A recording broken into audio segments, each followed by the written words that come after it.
লক্ষ্মীর ভান্ডার প্রকল্পের মহিলাদের জন্য কাল থেকে দারুণ দুইটি খুশির খবর। যদি আপনার বাড়ির মহিলারা লক্ষ্মী ভান্ডার প্রকল্পে টাকা পেয়ে থাকেন, হতে পারে 1000 টাকা বা হতে পারে 1200 টাকা, আর যদি আপনি এই দুটি সুযোগ নিতে ইচ্ছুক হয়ে থাকেন, তাহলে আজকের ভিডিওটি সম্পূর্ণ আপনাদের জন্যই। একই সঙ্গে রাজ্য সরকারের তরফ থেকে দারুণ চমক দিতে চলেছে এই রাজ্য বাজেটে।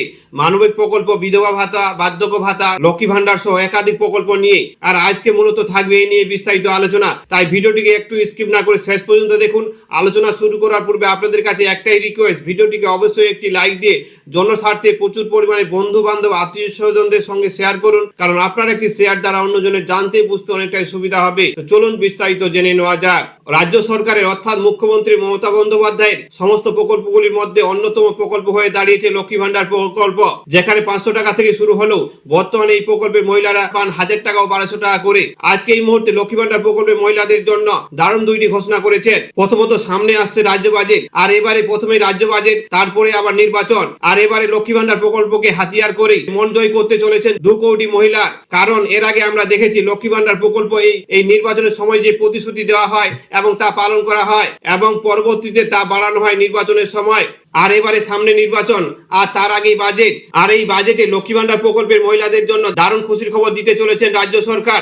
ইতিমধ্যে আমরা একাধিক রিপোর্টে দেখেছি লক্ষ্মী ভান্ডার প্রকল্পের টাকা বাড়তে পারে রাজ্যের শাসক দলের নেতা মন্ত্রীদের মুখ থেকে। তবে এবারের বাজেটে লক্ষ্মী ভান্ডার প্রকল্পের টাকা বাড়তে পারে, সেটি বেড়ে 1800 টাকা ও 2000 টাকা পর্যন্ত হতে পারে, এমনই একটি অভ্যন্তরীণ রিপোর্ট উঠে এসেছে, যেখানে দাবি করা হচ্ছে এই বাজেটে লক্ষ্মী ভান্ডার প্রকল্পের টাকা 2000 এবং 1800 টাকা করা হতে পারে।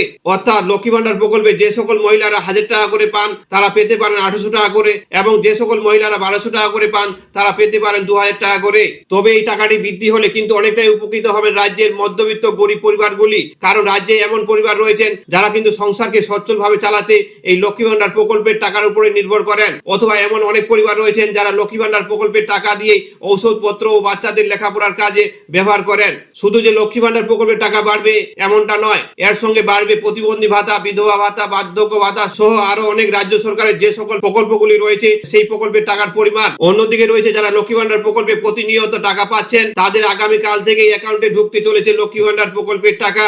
একই সঙ্গে রয়েছে যারা লক্ষ্মী ভান্ডার প্রকল্পে নতুন আবেদন করেছিলেন কিন্তু এখনো পর্যন্ত কোন রকম লক্ষ্মী ভান্ডার প্রকল্পের টাকা পাননি, এমন নতুন লক্ষ্মী ভান্ডার প্রকল্পের উপভোক্তাদের কিছু কিছু করে আগামী কাল থেকে টাকা ঢুকতে চলেছে। তবে যে ইঙ্গিত পাওয়া যাচ্ছে, বাজেটের পরে সমস্ত অ্যাকাউন্টে দিয়ে দেওয়া হবে প্রকল্পের টাকা। অর্থাৎ যারা এতদিন ধরে আবেদন করে রেখেছিলেন কিন্তু কোনো হুদিস পাচ্ছিলেন না, তাদের আতঙ্কিত হওয়ার কোনো দরকার নেই। এবার তাদের অ্যাকাউন্টে সরাসরি যে মাসে আবেদন করেছেন সেই মাস থেকেই, কোন রিপোর্টে বলা হচ্ছে সেই মাসে একত্রে দেওয়া হতে পারে, আবার কোন রিপোর্টে বলা হচ্ছে যে মাস থেকে শুরু হবে সেই মাস থেকেই দেওয়া হবে। তবে আপনি যদি পশ্চিমবঙ্গের একজন বাসিন্দা হয়ে থাকেন আর আপনি যদি রাজ্য সরকারের কোনো প্রকল্পে আবেদন করে থাকেন, সেটি কোন প্রকল্প অবশ্যই কমেন্ট বক্সে কমেন্ট করে জানাবেন। এর সাথে বার্ধক্য ভাতা, মানবিক ভাতা, বিধবা ভাতা, প্রতিবন্ধী ভাতা, লক্ষ্মী ভান্ডার প্রকল্পের এই সমস্ত প্রকল্পের টাকা বৃদ্ধির প্রয়োজন রয়েছে কিনা আপনার মূল্যবান মতামত কমেন্ট বক্সে জানাবেন। আর ভিডিওটিকে অবশ্যই একটি লাইক দিয়ে জনস্বার্থে প্রচুর পরিমাণে বন্ধু বান্ধব আত্মীয় স্বজনদের সঙ্গে শেয়ার করবেন, কারণ আপনার একটি শেয়ার দ্বারা অন্যজনের জানতে বুঝতে অনেকটাই সুবিধা হবে।